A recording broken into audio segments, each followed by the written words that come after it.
How many women have you been with, Mabel, you figure? Oh, I guess I played around with about a dozen or so. And I got along all right, but I always stayed to myself mostly. But I liked them, though. Liked them very much. Women? Yep. Yeah, well, I never doubted. Yep.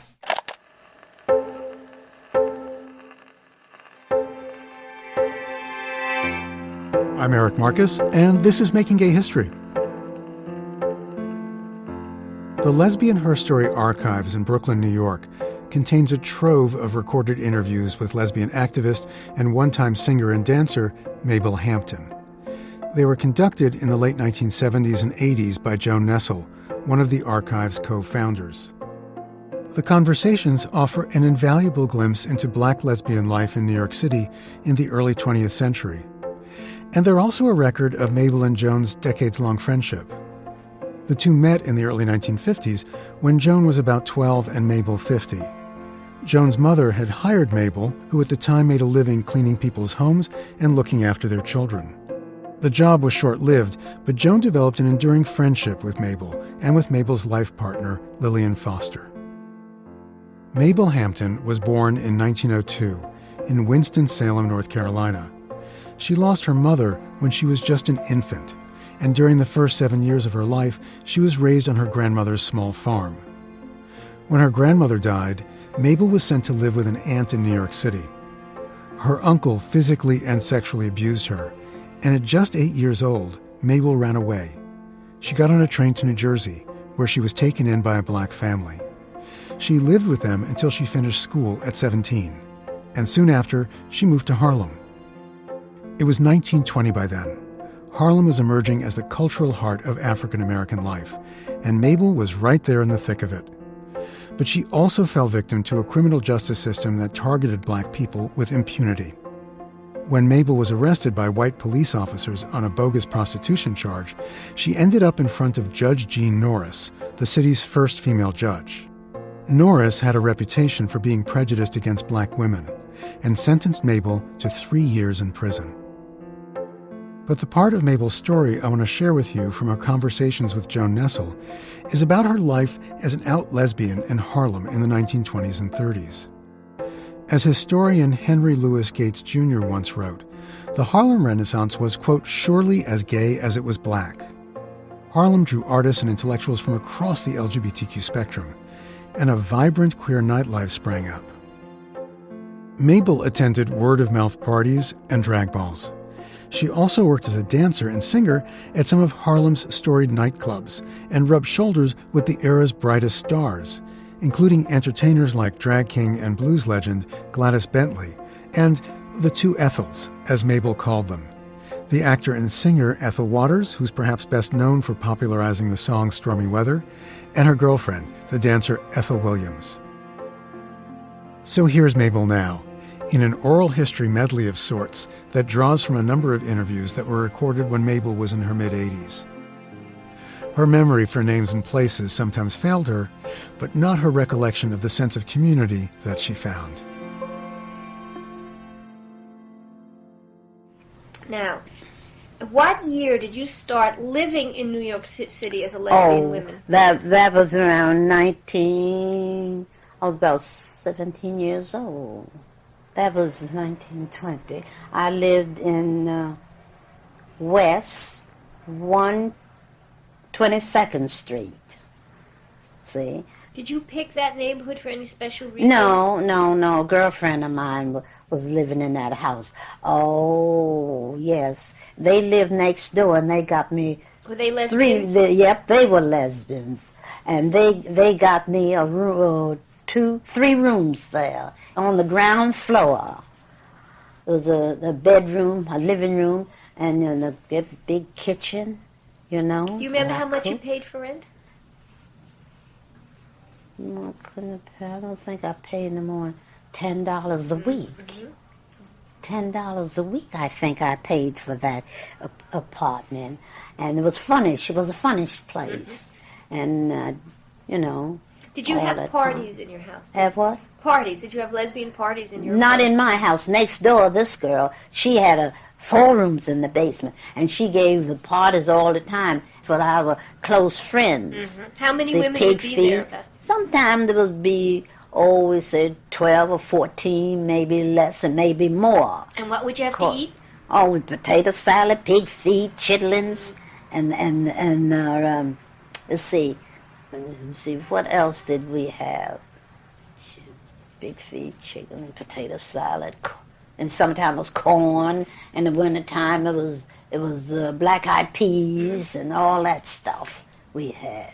What were the women wearing at the party? Well, most of them wore suits.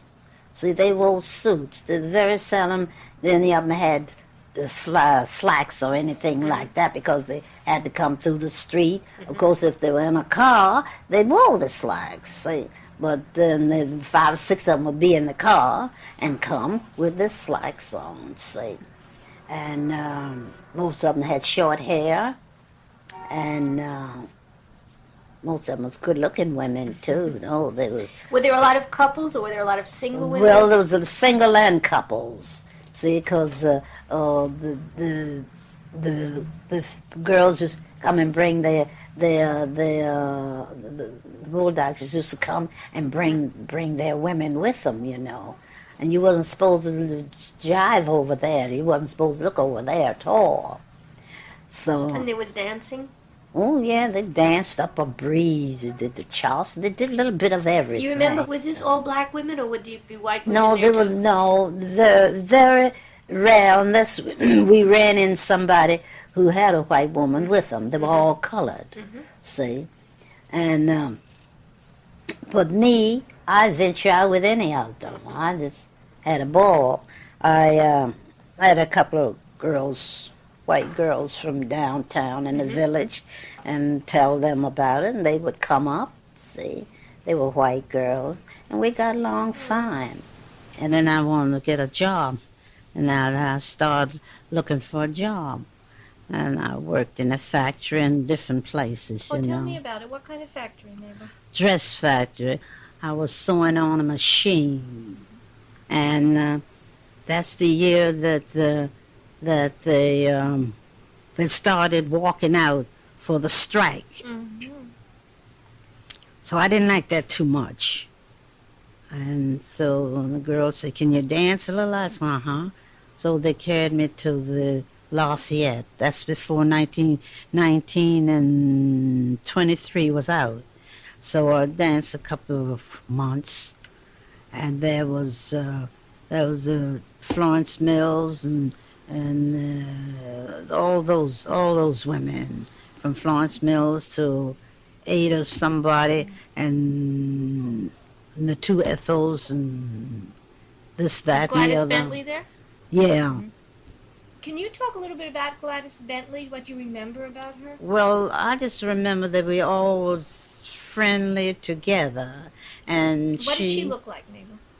She was a brown-skinned woman, and she dressed boyish all the time, and she fight up a breeze. She was big, wasn't she? No, she wasn't. She got big in later years. Mm-hmm.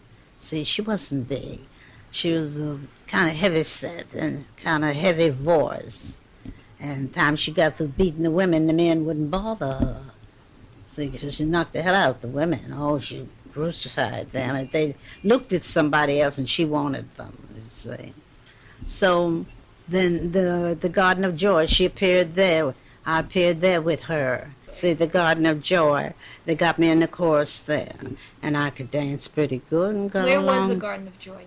I think that was in about 146 or 47 Street, up on a hill. It was floating on a hill, and there I stayed there a couple of months. How did you dress at this time? I always dressed with a suit. But you knew you were a woman. Oh, yes, I knew I was a woman. I dressed in a suit with low-heeled shoes, and in those days, people, if they seen you too much with low-heeled shoes on, they think you were queer. They were right. See, and they were right. But that didn't stop me from wearing them. And I just, because I know some people that ask me, "You wear low-heeled shoes all the time?" Yes. I said, "Because my feet's bad." Babe, do you remember how the women called themselves? Like nowadays, we call ourselves lesbians, or Well, what were some words that they used when you would, like you said, bull daggers? What were some other yeah, words? bull daggers and what else? Lady lovers and butch and What was the woman called who wasn't the butch? well, I tell you, the butch mostly was like the men, you know. Right, and what were the other ladies And called? the other ladies, "Oh, this is my friend, my wife, and blah blah blah." See, and we would Did they use the word stud? sometimes, yeah. On the time, mostly we heard the studies when we went to a big party, like on not Riverside Drive. What's that other thing? We came through there the other day, Central Park West, 110th Street. Now, there's a woman there that knew me very well, and I used to go up to her house. At her house, we had the marriage between two women. Oh, talk about, what year was that, Mabel? Oh, God. That must have been around 19... Oh, the marriage was after I met Lillian, around 1938, something like that. And one night... what is the woman's name? I'm trying to think. Now, if I can think of her, I can tell a lot of things. Anyhow, she called us next door. We was living next door, and she says, neighbor, she says, you know Florence, I forget what Florence's last name, she's getting married. So Lillian says, no, she can't. She says, yes, she's going down, and her and her friend, and her and her mama is going down and get the marriage certificate, and Reverend Monroe will marry them. So that's how I knew he was gay. He was. What he church was he with? He's 114th Street in St. Nicholas Avenue. So, he was a fine guy. So anyhow, I said, all right. So we dressed fine, you know, and it was, must have been about 30 or 35 people there, and big. In their house? In the house, it was an apartment, and I had on a suit.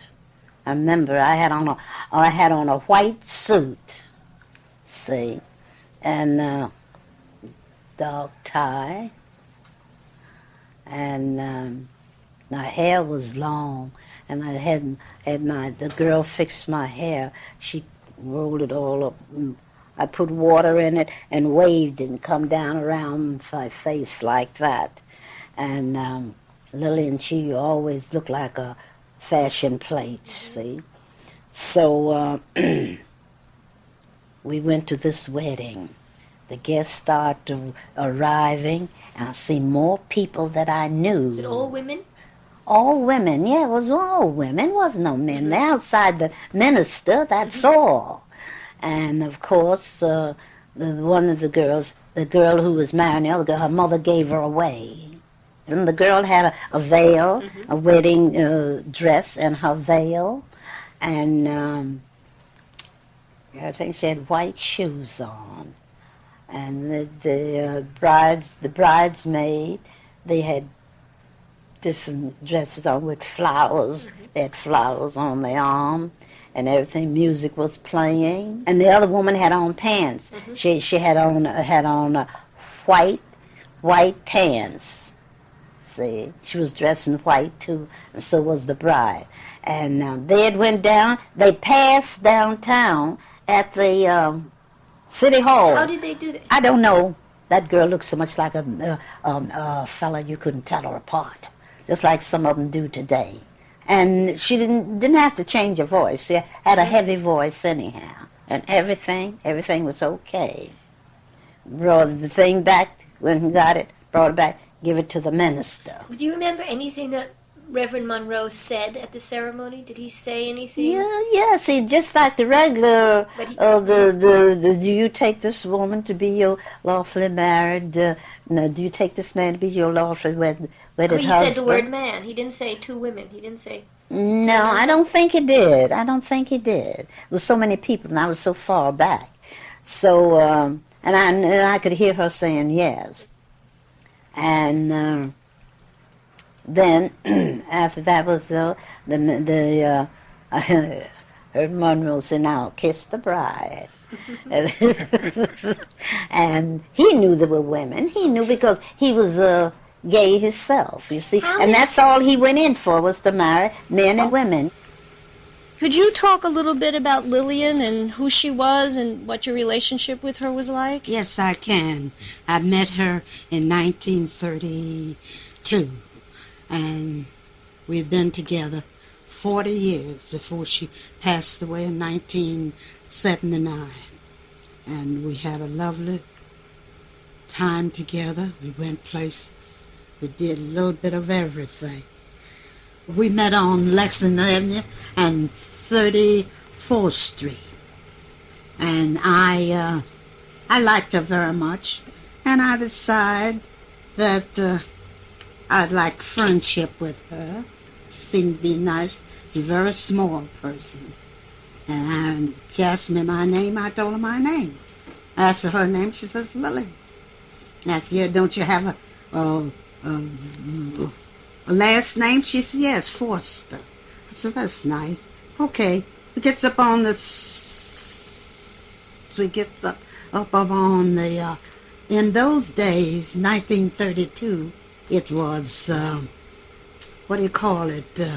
A trolley car. You get up on a trolley car, and the trolley car was full with people. And so she told one woman, move over, there's space for my girlfriend. Ooh. And from then on, we were friends. And they went uptown, all the way uptown from Lexington 34. And we had a lovely time. Well, a couple of days later, I went to see her. And a couple of days later, about a month later, she moved in with me. And then we was together till 1979. Mabel, how do you think Lillian would have liked the gay liberation, all the things Oh, she would have loved it, because I liked it. And she wanted people to be just what they are, not what somebody wanted them to be. And I'm the same way.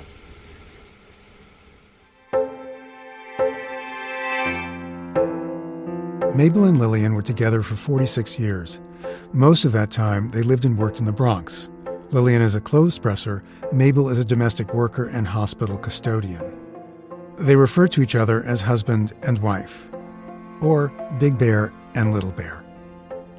After Lillian's death, Mabel found community through SAGE, a nonprofit organization that provides services to LGBTQ elders, and through the Lesbian Herstory Archives, where she was a frequent volunteer.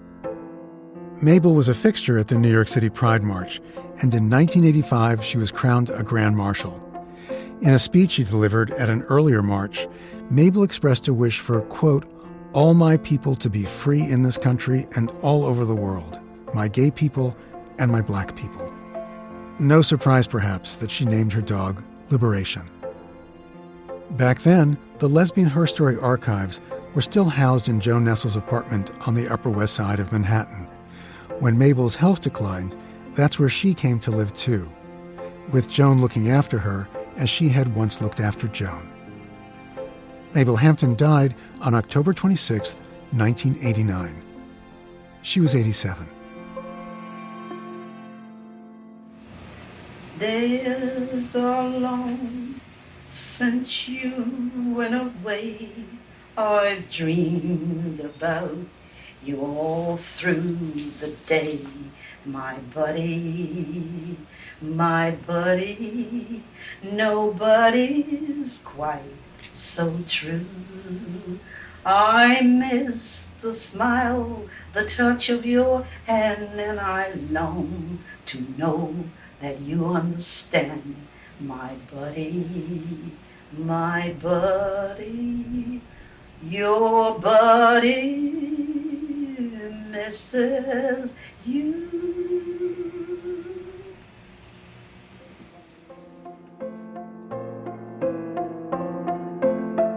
Many thanks to everyone who makes Making Gay History possible, including producer Inga Detaya, photo editor Michael Green, and our social media producers Christiana Pena and Nick Porter.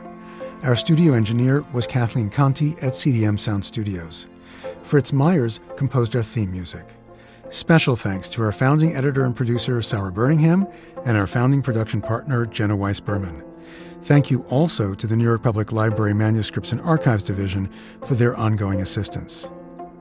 We are indebted to the Lesbian Herstory Archives and Joan Nessel for all they've done to preserve Mabel Hampton's legacy and for their generosity in letting us use audio from their Mabel Hampton oral history collection. Season 15 of this podcast has been made possible with funding from the Jonathan Logan Family Foundation, Ty Ashford and Nicholas Jitkoff, Broadway Cares Equity Fights AIDS, Mitchell Drazen, the Calamus Foundation, Christopher Street Financial, the Marcus Family Foundation, the Kipper Family Foundation, Rick Hoffman, Bill Cux, Rick Fischel, Esmond and Jerome Harmsworth, the Embry Family Foundation, Mary Cadigan and Lee Wilson, Robert Gober and Donald Moffat, Greg Adgate, the Eichholt Scott Family Trust, Maureen Bennett, Hal Brody and Don Smith, Robert Dodd, and Kathy Dancer. To learn more about the people and stories we feature, head to makinggayhistory.org, where you'll find links to additional information and archival photos, as well as episode transcripts. I'm Eric Marcus. So long, until next time.